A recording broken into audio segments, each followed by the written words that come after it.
Selamat siang, jumpa lagi dengan Denok Ayu Novel. Bagaimana kabar sobat semua?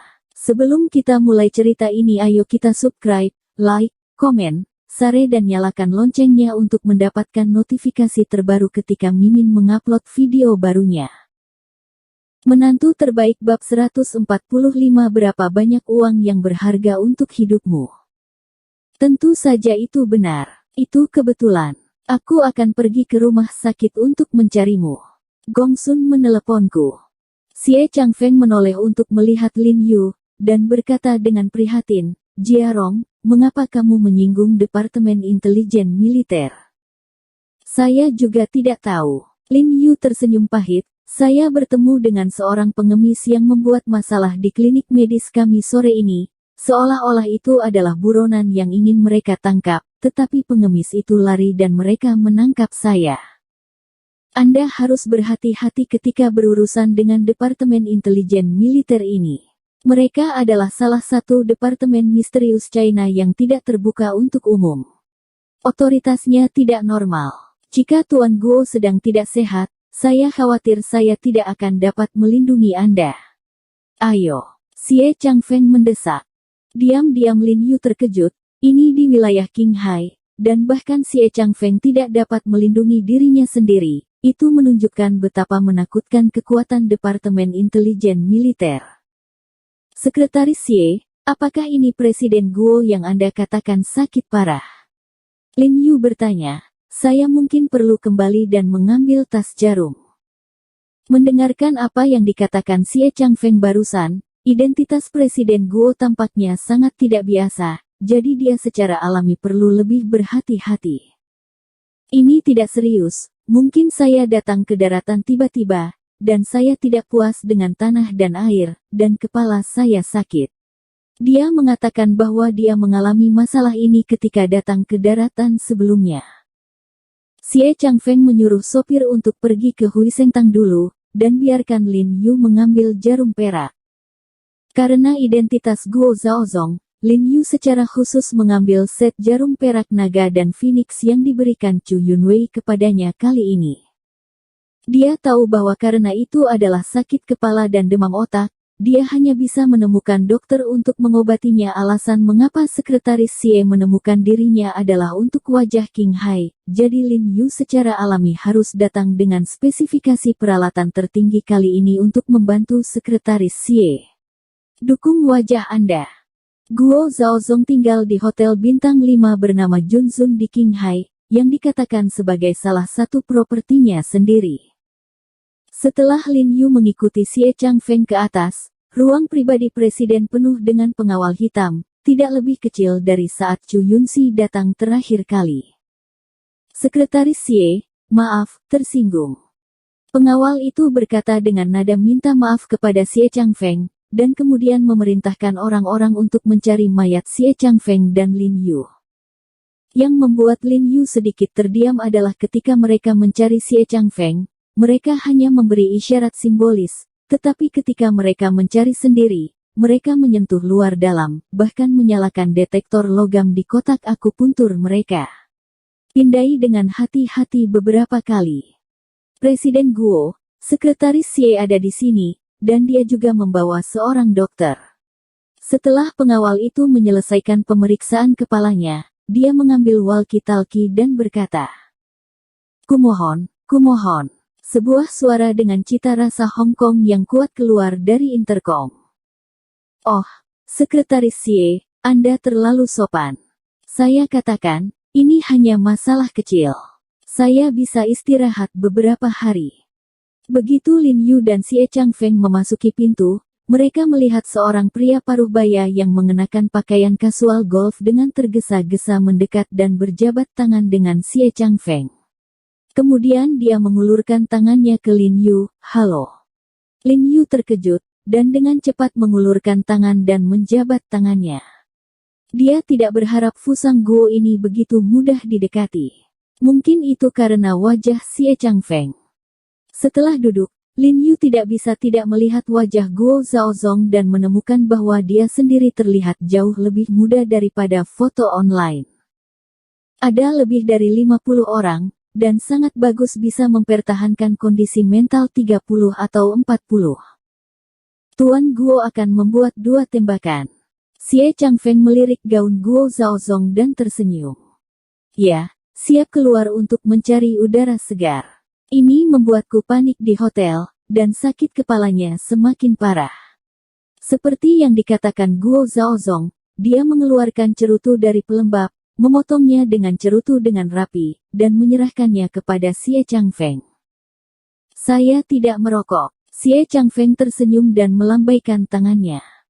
Guo Zhaozong kemudian menyerahkan cerutu itu kepada Lin Yu. Lin Yu tersanjung dan buru-buru berkata, "Terima kasih, saya tidak tahu bagaimana cara merokok." Tidak apa-apa bagi anak muda untuk tidak merokok. Guo Zhaozong tersenyum, menyalakannya dengan korek api bebas sulfur yang panjangnya 7 atau 8 cm, dan menghisapnya sendiri. Tuan Guo, Xiao He adalah dokter jenius kami yang terkenal di Qinghai. Anda sebaiknya membiarkan dia menunjukkannya terlebih dahulu. Dia berkata dalam perjalanan ke sana. Jika masalahnya tidak besar, dia dapat membantu Anda segera menghentikan sakit kepala. Saya akan menemani Anda ketika saatnya tiba. Pergi keluar dan lakukan beberapa tembakan bersama. Xie Changfeng tertawa. Senang rasanya bila sekretaris Xie bersamaku, tapi sakit kepalaku sulit diobati, dan obat khusus yang diimpor dari luar negeri tidak berguna. Guo Zhaozong tidak meremehkan Lin Yu ketika dia mengatakan itu, tetapi untuk menemukan mereka mundur sebelumnya, karena takut malu jika Lin Yu tidak sembuh. Saya tidak tahu apakah bisa disembuhkan, saya hanya bisa melakukan yang terbaik. Lin Yu tersenyum dan berkata dengan sangat rendah hati, "Maaf, tolong letakkan pergelangan tangan Anda di diagnosis denyut nadi. Saya akan memeriksa denyut nadi untuk Anda terlebih dahulu." Lin Yu mengambil diagnosis denyut nadi kayu dan menaruhnya di atas meja. Pengobatan Cina. Setelah mendengar detak jantungnya, Guo Zhaozong tidak bisa menahan sedikit cemberut. "Ya, Tuan Guo, jangan mengira Xiao He masih muda, tapi dia salah satu yang terbaik di lingkaran TCM Qinghai." Xie Changfeng melihat bahwa Guo Zhaozong seperti ini, mengira dia tidak bisa percaya pada Lin Yu, dan buru-buru menjelaskan. "Tidak, Anda tidak bisa melihat pengobatan China. Itu akan membunuh Anda." Saat ini, suara tajam datang dari kamar tidur, dan kemudian seorang wanita dengan gaun tidur satin ungu keluar dengan cepat, menepuk lotion di wajahnya saat dia berjalan. Xie Changfeng dan Lin Yu kaget saat melihat wanita yang keluar tiba-tiba, tapi Lin Yu segera mengenalinya. Ada juga banyak fotonya di internet. Namanya Chen Peiyi, istri Guo Zhaozong, dan mantan juara Miss Hong Kong. Pemenangnya dikatakan juga memeras junior peringkat tinggi. Saya harus mengatakan bahwa orang kaya terpelihara dengan baik. Chen Peiyi ini berusia 30-an tahun ini, tetapi dia masih terlihat seperti gadis muda berusia 20-an. Dia memiliki tubuh yang sangat bagus. Dia menonjol dan miring. Guo Zhaozong, pria kaya yang membaca banyak orang, juga bisa diambil olehnya. "Apa yang kamu lakukan? Kembali." Guo Zhaozong mengerutkan kening dan berkata dengan tidak senang. "Suamiku, apa aku tidak peduli padamu? Apakah kamu ingat bahwa ada orang kaya di SIPG yang dirawat hingga meninggal oleh dokter pengobatan Tiongkok daratan 2 tahun lalu?" Chen Peiyi melompat dan memeluk lengan Guo Zhaozong, menekan erat dada yang ketat di lengannya, dan berkata dengan prihatin. "Omong kosong. Apa menurut Xie dokter bisa sama dengan dukun itu?" Guo Zhaozong mengerutkan kening dan berkata tidak senang. Faktanya, dia mengatakan ini untuk memberikan wajah Xie Changfeng, dan dia tidak mempercayai Lin Yu di dalam hatinya. Dia telah hidup selama bertahun-tahun, dan dia hanya menemukan obat Cina untuk bekam dan pijat. Dia benar-benar tidak menemukan dokter Tiongkok untuk merawat dirinya sendiri. Bagaimanapun, SIPG milik koloni Inggris. Sejahtera, juga semua pengobatan barat. Lagi pula aku tidak peduli, aku tidak akan membiarkan dia merawatmu. Jika kau mendapatkan obat yang baik atau buruk, apa yang bisa aku lakukan selama sisa hidupku? Chen Pei cemberut dan berkata dengan berpura-pura. Nyonya Guo, jangan khawatir, saya berjanji dengan hidup saya bahwa saya tidak akan pernah membiarkan Tuan Guo mengalami kecelakaan. Lin Yu tersenyum lembut dan meyakinkannya. Pengusaha kaya ini tidak biasa, dan mereka lebih berhati-hati dalam segala hal, tetapi mereka normal. Kamu menjamin hidupmu. Berapa harga hidupmu? Chen Pei melirik Lin Yu dengan jijik, dan berkata dengan dingin. Lin Yu sedikit malu ketika dia mengatakan itu. Dia tidak berharap Fusang Guo ini sangat santai, tetapi istrinya sangat kejam. Tetapi jika dia tidak jahat, saya khawatir dia tidak akan bisa naik ke puncak secepat itu. Omong kosong. Guo Zhaozong memelototinya dengan tajam. Nyonya Guo, jika Xiao He menjamin bahwa kamu masih merasa tidak dapat diasuransikan, maka saya, Xie Changfeng, akan menggunakan kepribadian saya sebagai jaminan. Di Qinghai, saya tidak akan pernah membiarkan Tuan Guo mengalami kecelakaan apapun. Xie Changfeng berkata sambil tersenyum. Chen Pei tahu status Xie Changfeng, dan ketika dia melihat bahwa dia mengatakannya, dia cemberut dan tidak mengatakan apa-apa. Oke, selamat tinggal, ini bukan masalah besar, tidak akan terjadi apa-apa. Guo Zhaozong dengan cepat melepaskan lengannya dari lengannya dan memeriksa denyut nadinya. Dokter He, aku akan merepotkanmu. Lin Yu tersenyum dan mengangguk, mengulurkan tangannya untuk menjelajahi denyut nadi. Meski Chen Pei ini terlihat cukup menyebalkan, Guo Zhaozong merasa cukup baik, tanpa mengudara. Setelah Lin Yu memberinya denyut nadi, dia menemukan bahwa itu bukan masalah serius, tetapi meridian tidak berjalan dengan lancar, beberapa jarum akan baik-baik saja. Ketika dia mengeluarkan jarum perak dari kotak untuk memberi Guo Zhaozong jarum, Chen Pei sekali lagi terhalang, jarum yang panjang sekali, ditusuk di kepala, tidak mematikan. Jangan khawatir, Nyonya Guo, tidak akan ada masalah, bukankah aku berjanji padamu? Xie Changfeng berkata sambil tersenyum, merasa sedikit bosan dengan Chen Pei di dalam hatinya. Kamu masuk, jangan panggil kamu, jangan keluar. Guo Zhaozong berteriak pada Chen Pei dengan agak tegas. Meskipun dia tidak banyak berhubungan dengan pengobatan Tiongkok, dia tahu sedikit tentang akupuntur dan moksibusi, tetapi dia tidak terlalu takut, dan memberi isyarat kepada Lin Yu untuk melanjutkan. Setelah beberapa jahitan, sakit kepala Guo Zhaozong jelas terasa lega, dan setelah beberapa saat, rasa sakitnya hilang. Oh, dokter, He, keterampilan medis Anda benar-benar luar biasa. Saya telah kesakitan selama berhari-hari. Setelah hanya beberapa jarum, tidak sakit. Sungguh menakjubkan, kata Guo Zhaozong dengan sedikit kegembiraan. Bagaimana, Presiden Guo, aku tidak berbohong padamu. Xie Changfeng mengangguk dan tersenyum. Matanya penuh kekaguman ketika dia melihat Lin Yu.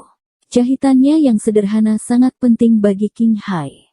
Jika mereka bisa memenangkan Guo Zhaozong, Qinghai pasti akan diberi prioritas untuk investasi. Dokter He, sakit kepala saya sudah baik-baik saja sekarang. Kenapa kita tidak pergi untuk beberapa foto bersama? Guo Zhaozong mengundang dengan antusias. Tuan Guo, saya tidak akan pergi lagi. Masih ada yang harus dilakukan di klinik medis saya. Lin Yu langsung menolak. Dia tidak tahu cara bermain golf, jadi dia pergi untuk ikut bersenang-senang. Hei, Xiao He, itulah yang salah denganmu. Sejak Tuan Guo mengundangmu, ayo pergi bersama. Xie Changfeng mengedipkan mata Lin Yu ketika dia berbicara. Lin Yu baru saja memenangkan hati Guo Zhaozong, dan dia masih ingin Lin Yu membantu lebih jauh. Baiklah. Lin Yu mengangguk ketika Xie Changfeng berbicara. Rombongan kemudian berangkat ke lapangan golf Danau Lanxiu di kota Qinghai. Ini adalah pertama kalinya Lin Yu datang ke tempat kelas atas. Dia tidak bisa menahan diri untuk sedikit berhati-hati. Dia mengikuti kerumunan dan jarang berbicara. Dokter Ho, coba. Melihat bahwa dia menggurui dan berbicara dengan Xie Changfeng, Guo Zhaozong sedikit berhati dingin oleh Lin Yu, dan dengan cepat memberinya sebuah klub. Tuan Guo, saya tidak akan, ayolah.